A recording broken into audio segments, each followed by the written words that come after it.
Halo guys, balik lagi bersama Bang Theo di sini. Kali ini Bang Theo akan melanjutkan cerita Again the Sky Supreme. Buat kalian yang penasaran, langsung saja ya simak video kali ini. Tanyun melesat dan muncul di depan Gong Sun Sen. Tatapannya mengandung kemarahan. Lalu dia berkata, "Orang tua sialan, apakah hanya ini kemampuanmu?" Gong Sun Sen gemetar sambil menatap Tanyun. Lalu dia berkata, "Tolong jangan habisi aku." Tanyun berlutut, meludahi wajah Gong Sun Sen. Lalu dia berkata, "Kamu tahu, kamu sudah melakukan kejahatan yang besar karena menutup gerbang paviliun dan ingin menghabisi putra suci ini secara diam-diam." Gong Sun Sen berkata dengan ketakutan, "Putra suci Tanyun, kamu salah paham. Kamu benar-benar salah paham. Aku hanya ingin melampiaskan amarahku dan aku tidak bermaksud menghabisimu." Tanyun melambaikan tangannya dan menampar Gong Sun Sen. Lalu dia berkata, "Kamu sekarang ambillah ramuan yang aku butuhkan. Jika kamu meracuninya kembali, aku akan menghabisimu." Gong Sun Sen berkata, "Putra suci Tanyun, tenanglah. Masih ada ramuannya. Aku akan membawamu untuk mengambilnya."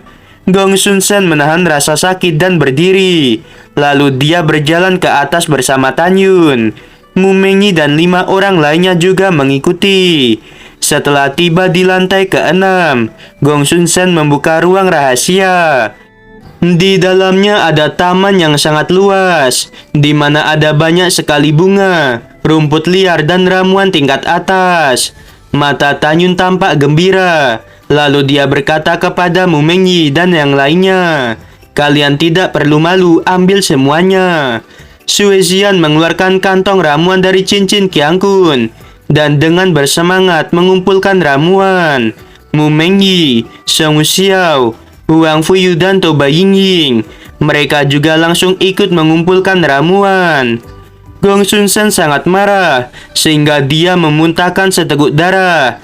Dia buru-buru berlutut di depan Tanyun dan berteriak, "Putra suci Tanyun, kamu tidak boleh mengambilnya. Ramuan tingkat tinggi ini semuanya adalah milik divisi pil gerbang suci. Banyak ramuan milik kepala Gong Sun Yang Chun. Jika kamu mengambilnya, pasti akan membuat masalah besar. Aku mohon jangan mengambilnya. Hentikan mereka." Mendengarkan hal itu, Tanyun tersenyum dan mengabaikan Gong Sun Sen. Tanyun juga mengambil semua ramuan yang dibutuhkan untuk membuat pil pemulihan jantung. Dalam setengah jam berikutnya, Gong Sun Sen melihat semua ramuan telah diambil. Jika dia tahu akan seperti ini, dia pasti tidak akan membuat masalah dengan Tanyun. Gong Sun Sen sangat marah hingga dia memuntahkan darah lagi. Tanyun berkata kepada Sue Xian dan 5 orang lainnya, "Tanah di sini mengandung 5 atribut yang sangat kaya, yaitu emas, kayu, air, api, dan tanah. Kalian juga harus mengambil tanahnya." Kemudian, 5 orang itu memasukkan tanah ke dalam cincin Qiang Kun. Gong Sun Sen berteriak dengan suara serak, "Ambil saja ramuannya, tapi jangan tanahnya." Tanyun mendorong telapak tangan kanannya. Api Hong Meng keluar dan membakar sisa nafas serta jejak dirinya dan orang lain. Tanyun memadamkan api Hong Meng. Lalu dia berkata kepada Mu Mengyi dan yang lainnya, "Ambil semua pil yang ada di lantai 2 hingga ke-6. Gong Sun Sen berkata, "Tanyun, kamu benar-benar keterlaluan." Pada saat berikutnya, Sue Xian dan yang lainnya mengambil ratusan jenis pil, seperti pil jiwa ilahi, pil kondensasi, pil pengembalian roh, dan pil penambah kekuatan. Total ada 18.000 botol pil yang diambil. Sue Xian sangat gembira. Lalu dia berkata, "Kakak ipar, apakah kamu ingin menghabisi Gong Sun Sen?" Tanyun berkata, "Tentu saja aku ingin menghabisinya." Gong Sun Sen berkata, "Tanyun, tolong jangan habisi aku. Aku bersumpah untuk tidak menceritakan apa yang terjadi hari ini. Jadi tolong jangan habisi aku." Gong Sun Sen yang berlumuran darah, dia berlutut di depan Tanyun dan membenturkan kepalanya ke tanah. Tanyun menyimpitkan matanya, lalu dia berkata dengan dingin, "Jika aku tidak bisa mengalahkanmu, aku pasti sudah kamu habisi. Sekarang kamu memintaku untuk melepaskan dirimu. Itu sungguh konyol." Ketika Tanyun mengangkat tangan kanannya dan ingin menebas Gong Sun Sen tiba-tiba berteriak dengan suara serak, "Tanyun, aku adalah keponakan dari Gong Sun Yang Chun. Jika kamu menghabisiku, pamanku pasti akan membalaskan dendam padamu." Mendengarkan hal itu, Tanyun mengerutkan keningnya. Lalu dia berkata, "Bagaimana kamu bisa membuktikan bahwa Gong Sun Yang Chun adalah pamanmu?" Gong Sun Sen berkata, "Aku bersumpah, Gong Sun Yang Chun adalah pamanku. Jika aku berbohong, aku akan mati di tempat." Setelah Gong Sun Sen bersumpah, dia melihat bahwa niat membunuh Tanyun telah menghilang. Lalu dia berkata lagi, "Putra suci Tanyun, jika kamu menghabisiku, divisi berjasa tidak akan pernah damai. Coba pikirkanlah, Gong Sun Yang Chun adalah pamanku. Dia sangat mencintaiku. Jika tidak, aku tidak mungkin menjadi penjaga pavilion pil suci ini. Selama kamu membiarkan aku pergi, aku akan bersumpah bahwa kejadian hari ini tidak ada hubungannya denganmu." Mendengarkan hal itu, Tanyun berpikir dengan keras. Tanyun memikirkan perkataan Danta Xuangsong untuk tidak mencari masalah dengan 5 kepala divisi gerbang suci yang merupakan mata-mata. Tanyun bergumam di dalam hatinya, Gong Sun Yang Chun adalah komandan penjaga keluarga emas. Dia telah lama memimpin divisi pil. Sepertinya Gong Sun Sen benar-benar tidak bisa dihabisi. Jika tidak, Gong Sun Yang Chun pasti akan marah dan keluarga emas pasti akan melakukan sesuatu. Aku akan membiarkan Gong Sun Sen hidup lebih lama dulu. Kemudian, ketika semua mata-mata keluarga emas sudah diketahui, maka aku akan menghabisinya. Setelah mengambil keputusan, Tanyun berkata, "Kalau begitu, kamu bersumpahlah.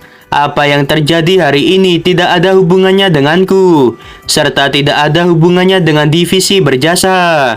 Adapun siapa yang mengambil ramuan dan pil, kamu carilah alasan dan katakan pada Gong Sun Yang Chun."